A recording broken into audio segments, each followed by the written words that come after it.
头起先咱要来关心的，就是真侪人拢无愿意来做兵，甘愿赔钱提早退伍的志愿役的人数，对2020年到今已经增加要4倍啊！国防部是表示讲，少子化，佮加上社会顶财，就是国军欠人的主要原因。也那专家是认为讲，除了加强募新兵，和退伍的高阶技术官兵，佮转来到部队传承经验，嘛是会当考虑的。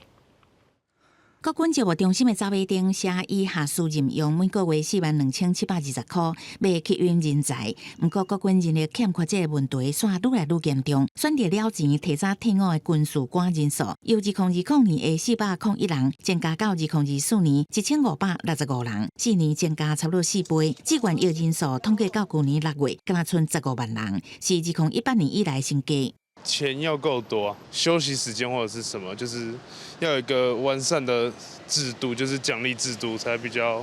有意愿加入。可能就是福利要好一点，薪水或是在里面的那个。民众普遍认为，薪资甲工作环境是考虑是毋是加入军职的关键因素。国防部坦白讲，少子化趋势甲社会企业顶财抢人才是国军人力流失的主要原因。目前长向减少人力流失、提高留营意愿，也甲提升招募成效等3方面来稳固部队的人才。专家分析，流失的志愿役人力以士官兵较济，国军要强化战力，除了爱加强招募新人、留原来人才，嘛建议当考虑予已经退伍的高阶技术官兵，搁转来部队传承经验。短期的时间实施一些交流，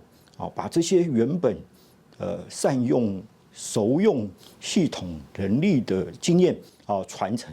这个我觉得是国防部另外可以思考的一个地方。专家表示，像讲飞弹这种侪人操作的系统，准讲原来的系统老旧已经太除，毋过有经验的老兵也是会当贡献操作概念、培养共心等。那技术会当延续，也有机会互官兵对自我甲国家的认同感搁再强化，安尼就有机会留人才。记者综合报道。